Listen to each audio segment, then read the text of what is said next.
সংখ্যালঘু বিরুদ্ধে এখন মমতা বন্দ্যোপাধ্যায় সংখ্যালঘু আর হিন্দু দেখছে না, এবং এই রাজ্যে তো আইন শৃঙ্খলা নেই। পশ্চিমবঙ্গে 355 করে তার কাছ থেকে পুলিশটাকে কেড়ে নাও। কারো কারো অভ্যাস হয়ে গেছে আইসি হলে যতটা পারি ইনকাম করে নিই। ছোটবেলায় পড়া একটা কবিতা আজকে সকালে আবার চোখের সামনে ভেসে এলো। কোন কবিতা? শিব ঠাকুরের আপন দেশে আইন কানুন সর্বনেশে, কেউ যদি যায় পিছলে পড়ে পেয়াদা এসে পাকড়ে ধরে, কাজীর কাছে হয় বিচার 21 টাকা দণ্ড তার। আপনারা অনেকেই জানেন সুকুমার রায়ের লেখা 21 আইন কবিতা। সুকুমার রায় যদি আজকে বেঁচে থাকতেন তাহলে হয়তো এই শিব ঠাকুরের আপন দেশের বদলে লিখতেন পিসি ভাইপোর আপন দেশে আইন কানুন সর্বনেশে। আইন কানুন এই রাজ্যে এই মুহূর্তে দাঁড়িয়ে এটা বলতেই হয়, আইন কানুন বলে এখন কিচ্ছু নেই, চুলোয় চলে গেছে বা শিকেই তুলে দেওয়া হয়েছে। কেন হলো এটা? তার কারণ হচ্ছে পুরোপুরি তোলামুলি রাজত্ব চলছে আমাদের রাজ্যে। পুলিশ, প্রশাসন, সরকার সবটাই শুধুমাত্র তৃণমূলের জন্য। তৃণমূল চুরি, দুর্নীতি, অত্যাচার করবে, সরকার, পুলিশ, প্রশাসন তাদের পাশে খাড়া হয়ে দাঁড়িয়ে থাকবে। যে বাংলার মেয়েকে আপনারা এই রাজ্যের, এই দেশের একমাত্র মহিলা মুখ্যমন্ত্রী হিসেবে বেছে নিয়েছেন, তার পুলিশ মন্ত্রীর রাজত্বে এখন আইন কানুন চুলোয় উঠে গেছে, আইন কানুন সর্বনেশে। মুখ্যমন্ত্রী নিজেও সেটা স্বীকার করে নিয়েছেন। কিন্তু গত কয়েকদিন ধরে যেটা আমরা দেখতে পাচ্ছি সেটা কিন্তু আরো মারাত্মক। আগে আমরা দেখতাম যে সংখ্যালঘু মুসলিম যে 30% ভোটের জেরে মমতা বন্দ্যোপাধ্যায় 13 বছর ধরে পশ্চিমবঙ্গের ক্ষমতায়, তাদের উপর খুব একটা অত্যাচার হতো না। বগটুই কাণ্ড আমরা দেখেছি, যেখানে যদিও দুর্নীতির বখরা নিয়ে গন্ডগোল ছিল, কিন্তু এখন দেখতে পাচ্ছি যে সংখ্যালঘু মহিলাদের উপরে অত্যাচার হচ্ছে।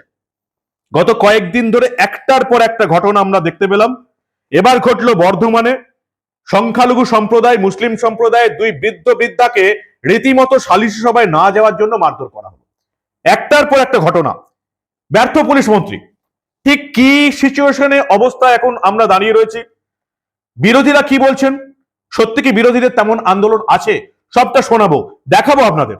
এই গুরুত্বপূর্ণ প্রতিবেদন শেষ অবধি দেখুন। আমি মানব, দা নিউজ বাংলায় আপনাদের স্বাগত জানাচ্ছি। বগটুইয়ের ঘটনা আপনারা জানেন। সংখ্যালঘু মুসলিম সম্প্রদায়ের কয়েকটা পরিবারে বাইরে থেকে শিকল তুলে দিয়ে জ্যান্ত পুড়িয়ে মারা হয়েছিল। নারী, শিশু, পুরুষ কাউকেই বাদ দেওয়া হয়নি। অনুব্রত মণ্ডল তখনও জেলে যাননি, তিনি বলেছিলেন টিভি ফেটে শর্ট সার্কিট হয়েছে। আপনারা সেই ঘটনা জানেন। দুদিন আগে মেটিয়া বুরুজের ঘটনা দেখেছেন। মেটিয়া বুরুজ সুপার স্পেশালিটি হাসপাতালে কি হয়েছে? সংখ্যালঘু সম্প্রদায়ের কয়েকজন মানুষের চোখে ছানি অপারেশন করতে গিয়ে প্রত্যেকের চোখই নষ্ট করে ফেলেছে মমতা বন্দ্যোপাধ্যায়ের স্বাস্থ্য দপ্তর। গার্ডেন রিচের ঘটনা আপনারা জানেন। বাড়ি ভেঙে পড়লো, কারা মারা গেল?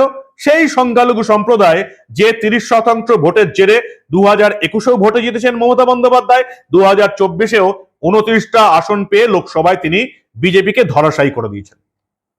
আর এখন কি ঘটছে? ব্যক্তি স্বাধীনতায় হস্তক্ষেপ চলছে সংখ্যালঘু সম্প্রদায়ের। আগে শুনুন নাজিয়া ইলাই খান, বিজেপির নেত্রী, মুসলিম সম্প্রদায়ের নেত্রী, সংখ্যালঘু সম্প্রদায়ের নেত্রী ঠিক কি বলছেন এই মুহূর্তের পরিস্থিতি নিয়ে। আমি বলার আগে আপনারা একবার নাজিয়া ইলাই খানকে শুনে নিন। সংখ্যালঘু বিরুদ্ধে এখন মমতা বন্দ্যোপাধ্যায় সংখ্যালঘু আর হিন্দু দেখছে না। মমতা বন্দ্যোপাধ্যায় বুঝে গেছে যে সিএ ইমপ্লিমেন্ট হয়ে গেছে, এনআরসি ইমপ্লিমেন্ট হতে আর 2 মাস বাকি না 2.5 মাস বাকি, if I am not wrong.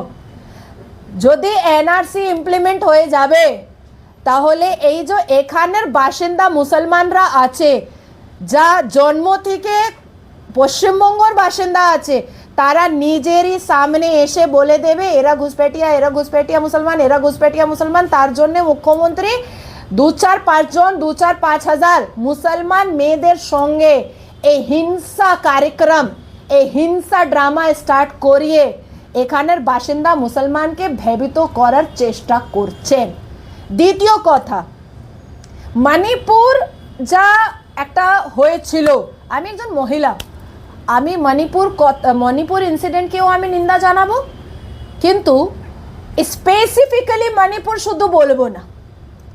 যদি মণিপুর ভিতরে যদি দুজন মহিলাকে নিউড প্যারেড করানো হলো, তাহলে আমি ভোটার আছি পশ্চিমবঙ্গর, এখানে যখন 2 কিলোমিটার নিউড প্যারেড হলো, মমতা বন্দ্যোপাধ্যায় একজন মুখ্যমন্ত্রী হয়ে বলবেন না, এর কথাটা বলবেন না কেন? নাজিয়াকে আপনারা শুনলেন, কি কি ঘটনা এই গত কয়েকটা দিনের মধ্যে ঘটেছে। কোচবিহার, যেখানে স্বরাষ্ট্র প্রতিমন্ত্রী নিশীথ পরমাণিক হেরে গেছেন, সেখানে জিতেছেন তৃণমূলের প্রার্থী জগদীশ চন্দ্র বর্মা বসুনিয়া। সেখানে কি ঘটলো? একজন সংখ্যালঘু মুসলিম মহিলাকে কোচবিহার জেলার মাথাভাঙা বিধানসভার 2 নম্বর ব্লকের রুইডাঙ্গা অঞ্চলে রামঠেঙ্গা বাজার এলাকায় একজন মহিলাকে, নামটা বলছি না, নাম একটা আছে টাইটেল খাতুন, সেই মহিলাকে বিবস্ত্র করে প্রথমে পুকুরের জলে চোবানো হলো, তারপর তাকে বিবস্ত্র অবস্থায় শাড়ি খুলে রাস্তায় 2 কিলোমিটার প্যারেড করানো হলো। সংখ্যালঘু সম্প্রদায়ের এই মুসলিম মহিলার অপরাধটা কি ছিল? তিনি বিজেপি করেন এবং ভোটে বিজেপির হয়ে লড়েছেন, বিজেপির হয়ে প্রচার করেছেন, এটাই তার অপরাধ। মমতার আমলে সংখ্যালঘু সম্প্রদায়, মুসলিম সম্প্রদায়ের বিজেপি করাটা অত্যন্ত অপরাধ, যার জন্য তাকে শাস্তি দেওয়া হলো। সেই মুসলিম নারীর শাড়ি খুলে তাকে বিবস্ত্র করে প্যারেড করানো হলো। ঠিক মণিপুরে যেমন ঘটেছিল, নাজিয়ার মুখে আপনারা মণিপুরের ঘটনা শুনলেন। মণিপুরে যারা টিম পাঠায়, তারা এই কোচবিহারের ঘটনা 14 তলায় বসে দেখতে পায় না। ঘটনা নাম্বার 1। ঘটনা 2 আমরা কি দেখলাম? ব্যক্তিগত স্বাধীনতা হস্তক্ষেপ কোথায় হলো? হাওড়াতে। কাকে ধরা হলো? মমতার পুলিশ তুলে নিল এরশাদ সুলতান নামক একজনকে, তাকে জেলে পাঠিয়ে দিল। অপরাধটা কি? মমতা বন্দ্যোপাধ্যায় লাইভ চলার সময়, নবান্ন থেকে তিনি বক্তৃতা দিচ্ছিলেন, লাইভ চলার সময় তিনি সেখানকার কমেন্ট বক্সে এসে বলেছিলেন যে তৃণমূলের নেতা অরূপ রায়ের প্ররোচনাতেই পুকুর দখল করে জমি তৈরি হয়ে যাচ্ছে, ফ্ল্যাট বাড়ি করে উঠছে। তার অপরাধ এটাই। শিবপুর থানার পুলিশ তাকে তুলে নিল। বিচারপতি অমৃতা সেনার এজলাসে তিনি তৎক্ষণাৎ জামিন পেলেন এবং বিচারপতি অমৃতা সিনহা তৃণমূলের এই নেতাদের এই জুলুমবাজির প্রায় প্যান্ট খুলে দিয়েছেন বলা যায়, সঙ্গে সঙ্গে জামিন দিয়েছেন। মমতা বন্দ্যোপাধ্যায়, পুলিশ এবং প্রশাসনের এই দলদাসগিরি, এই চটিচাটা মনোভাব গোটা বাংলার মানুষ দেখতে পেয়েছে। কিন্তু কাকে তোলা হলো? এরশাদ সুলতান, সেই সংখ্যালঘু মুসলিম যুবক যার ভোটে মমতা বন্দ্যোপাধ্যায় 3বার এই রাজ্যে বিধানসভা ভোটে জিতেছেন। 2024-এর লোকসভাতেও 29টা আসন পেয়েছেন। সংখ্যালঘুদের উপরে অত্যাচার হচ্ছে তৃণমূলের বিরুদ্ধে মুখ খোলার জন্য। ইমামরা আর কতদিন ইমাম ভাতার লোভে তৃণমূলকে ভোট দেবার কথা বলবেন, সেটাই এখন দেখার। আবার সালিশি সভা কোথায় হয়েছে? চোপড়াতে। সেই ঘটনার ছবি গোটা পশ্চিমবঙ্গ দেখে নিয়েছে, গোটা ভারতবর্ষ শিউরে উঠেছে। কিভাবে চোপড়ার তৃণমূল বিধায়ক হামিদুর রহমানের ডান হাত তাজিমুল ইসলাম একজন সংখ্যালঘু মহিলাকে রাস্তায় ফেলে পেটাচ্ছে কঞ্চি দিয়ে, পশ্চাৎ দেশে মারছে। লক্ষ্মীর ভান্ডার পাচ্ছে বলে বাংলার নারীরা নিজেদের মান সম্মান ইজ্জত তৃণমূল নেতাদের হাতে তুলে দিয়েছে, এটাই কি তাহলে বাস্তব? তাজিমুল ইসলাম লাঠি দিয়ে রীতিমতো লাঠি পেটা করছে একজন মুসলিম মহিলাকে। অপরাধ কি? তিনি নাকি প্রেম করেছেন, এটাই তোর অপরাধ। সালিশি সভা ডেকে চোপড়াতে এমন ভাবে মহিলাকে পেটানো হলো, যাকে হাসপাতালে ভর্তি করা হয়েছে। যে ঘটনার কথা লোকসভাতে দাঁড়িয়ে বললেন, রাজ্যসভাতে দাঁড়িয়ে বললেন দেশের প্রধানমন্ত্রী নরেন্দ্র মোদী। তবু কি শিক্ষা হলো তৃণমূলের? শিক্ষা হয়নি। আরো ঘটনা ঘটলো। চোপড়ার এত বড় কাণ্ডের পর আবার ঘটনা ঘটলো এবার ফুলবাড়ি, যেখানে একজন মহিলাকে প্রকাশ্যে জনসভায় ডেকে অপমান করা হলো, তিনি আত্মহত্যা করে নিলেন, যার জন্য কয়েকজনকে গ্রেপ্তার করা হয়েছে। তবু কি শিক্ষা হলো তৃণমূলের? হয়নি।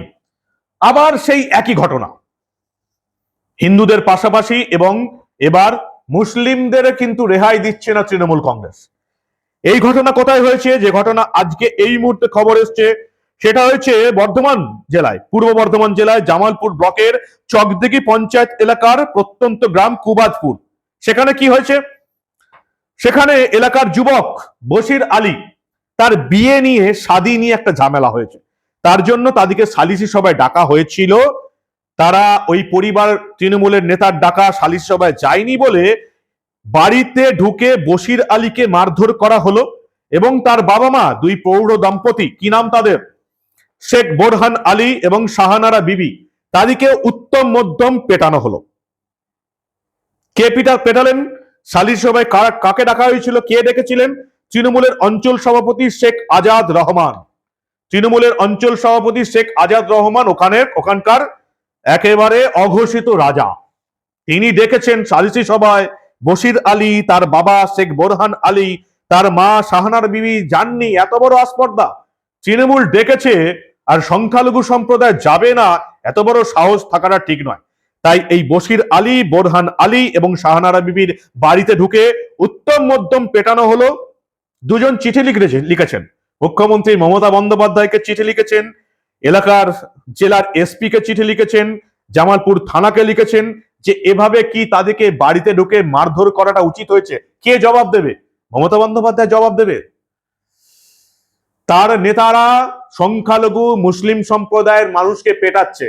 গার্ডেন রিচ দেখে মুসলিমদের শিক্ষা হয়নি, যেখানে মরেছে সংখ্যালঘু সম্প্রদায়। মেটিয়া বুরুজের ঘটনা দেখেছেন, বললাম আপনাদের, ছানি অপারেশন করতে গিয়ে চোখ অন্ধ হয়ে গেছে। বৌটুয়ের ঘটনা দেখেও এদের শিক্ষা হয়নি। মুসলিম সম্প্রদায়ের ইমামরা ইমাম ভাতার লোভে আবার তৃণমূলকে ভোট দেবার কথা বলেছেন, তৃণমূল ভোট পেয়েছে। আর তারপর একটার পর একটা ঘটনা, সালিশি সভায় এবার হিন্দুদের পাশাপাশি মুসলিমদেরও ডাকছে তৃণমূল কংগ্রেস এবং অত্যাচার করছে। বর্ধমানের ঘটনা তার শেষ দৃষ্টান্ত। শেখ বোরহান আলী এবং শাহানারা বিবি, দুই বৃদ্ধ বৃদ্ধাকে পিটিয়ে দিল তৃণমূলের নেতারা, অঞ্চল সভাপতি শেখ আজাদ রহমানের দলবল। অভিযোগ দায়ের হয়েছে, যতক্ষণ না নবান্নের 14 তলা থেকে কিছু নির্দেশ যাচ্ছে ততক্ষণ তো মমতার পুলিশ কিছু করতে পারবে না। না, বিকাশ রঞ্জন ভট্টাচার্য সিপিএম নেতা এবং তৃণমূলের সঙ্গে যাদের অলিখিত জোট আছে, সেই বিকাশ রঞ্জন ভট্টাচার্য কি বলছেন শুনুন আপনারা। এবং এই রাজ্যে তো আইন শৃঙ্খলা নেই, গেলে চলবে। এই মুখ্যমন্ত্রী বলেছিলেন এক সময় যে ধর্ষিতা হলে পরে তার কত টাকা রেট হবে। 18 বছর হলে এই রেট, 20 বছর এই রেট, 30 বছর এই রেট। এবং এটাও তিনি বলেছেন ওর যে ধর্ষিতা হয়েছে সে তো সিপিএম বাড়ির লোক, অর্থাৎ ধর্ষিতা হয়েছে তাকে কিছু করার দরকার নেই। এতে যারা ধর্ষক তারা তো উৎসাহিত হয়েছে, তো ভুলে গেলে চলবে নাকি? যতগুলো ঘটনা এর মধ্যে ঘটেছে তার মধ্যে একমাত্র এই যে মহিলা আত্মঘাতী হলেন সবিতা বর্মন, নাম বলতে এখন আর অসুবিধা নেই, কারণ এই মহিলা এখন এই পৃথিবী ছেড়ে বিদায় নিয়েছেন। তৃণমূলের অত্যাচারের কথা তিনি গোটা বাংলার মানুষকে জানিয়ে গেছেন। সবিতা বর্মন, তার স্বামী তাপস বর্মন 2-3 জন মহিলার নামে অভিযোগ করেছিলেন, কয়েকজনকে গ্রেপ্তার করেছে তৃণমূল কংগ্রেসের নেত্রীকে। আদৌ কি হবে সেটা জানা নেই। এই ঘটনাগুলো, এই একটি ঘটনার পাশাপাশি বাকি যে সমস্ত ঘটনাগুলো আমি বললাম, চোপড়া থেকে শুরু করে, কোচবিহার থেকে শুরু করে, বর্ধমান থেকে শুরু করে হাওড়া, প্রতিটি ঘটনায় তৃণমূল নেতাদের কোপে পড়েছেন সংখ্যালঘু মুসলিম মহিলা, বৃদ্ধ বৃদ্ধা এবং যুবকরা। ভাবতে হবে সংখ্যালঘুদের, তৃণমূলকে নিয়ে তাদের চিন্তা ভাবনা এবার কি। রাজ্যের বিরোধী দল নেতা শুভেন্দু অধিকারী সোজা 355 ধারা চাইছেন, অর্থাৎ পুলিশের ক্ষমতা মমতা বন্দ্যোপাধ্যায়ের হাত থেকে তুলে নেওয়া হোক। কি বলেছেন শুভেন্দু অধিকারী, কি দাবি তার, শুনুন আপনারা। যে পশ্চিমবঙ্গে 355 করে মমতা ব্যানার্জি ভোটে জিতেছেন 21 সালে, তার নির্বাচন 26-এ আছে, তাকে 26 অবধি মুখ্যমন্ত্রী থাকতে দেওয়া হোক। তার অর্থনৈতিক প্রশাসনিক ক্ষমতায় হাত দেওয়ার দরকার নেই, কিন্তু তার কাছ থেকে পুলিশটাকে কেড়ে নেওয়া। This is the high time. 355 recommend করে, উপদ্রুত ঘোষণা করে মণিপুরের মতো সমস্ত থানাগুলোকে নিয়ে নেওয়া উচিত এবং এখানে পশ্চিমবঙ্গে ল অ্যান্ড অর্ডারের অ্যাডভাইসার নিয়োগ করে দেওয়া উচিত। যেমন মণিপুরে ex DG CRPF Kuldeep Singh আছেন, এখানেও কোনো কম্পিটেন্ট অফিসার যারা কাশ্মীর থেকে শুরু করে অনেকগুলো অপারেশনে সাকসেস হয়েছেন, তাদের মতো কাউকে এখানে ল অ্যান্ড অর্ডারের অ্যাডভাইসার করে, পার্টিকুলারলি আমাকে নাম চাইলে আমি দিয়ে দেবো, 40 থেকে 50টা পুলিশ স্টেশন এরিয়া এখানে ল অ্যান্ড অর্ডারকে পুরো সিজ করে নেওয়া উচিত। কারণ 355 অ্যাজ এ হোল রাজ্যে লাগানো যায় না, কতগুলো পার্টিকুলার এরিয়াকে মার্ক করে লাগানো যায়। সে মার্ক করে লাগানোর মতো ফিট কেস পশ্চিমবঙ্গে তৈরি হয়ে গেছে। বর্ধমানের যে ঘটনার কথা এই মুহূর্তে আমি আপনাদের বললাম, এই যে জামালপুর ব্লকের চকদিঘি পঞ্চায়েত এলাকার কুবাজপুরের ঘটনা, সেখানে এই গোটা মুসলিম পরিবারটা এখন ঘর ছাড়া। তৃণমূল নেতাদের ভয়ে তারা ঘরে ঢুকতে পারছে না। যে ঘটনাগুলো আমরা সাধারণত বিরোধী দলগুলোর ক্ষেত্রে দেখি, বিশেষ করে বিজেপির ক্ষেত্রে দেখেছি 21-এর বিধানসভা ভোটের পর বিজেপির নেতা কর্মীরা, জেলার নেতা কর্মীরা ঘর ছাড়া ছিলেন। তাদের মধ্যে অনেকে এখনো ঘরে ফিরতে পারেননি। 24-এর লোকসভা ভোটের পর বিজেপির এই সমস্ত কর্মী সমর্থকদের আমরা দেখেছি যারা ঘর ছাড়া ছিলেন তৃণমূলের ভয়ে, এখনো যারা ঘরে ফিরতে পারেননি, কোথাও পার্টি অফিসে, কোথাও আত্মীয় বাড়িতে লুকিয়ে আছেন। এবার সেই একই অবস্থা এবার মমতা বন্দ্যোপাধ্যায়কে ভোট দেওয়া সংখ্যালঘু মুসলিম সম্প্রদায়ের ভোটারদেরও হচ্ছে।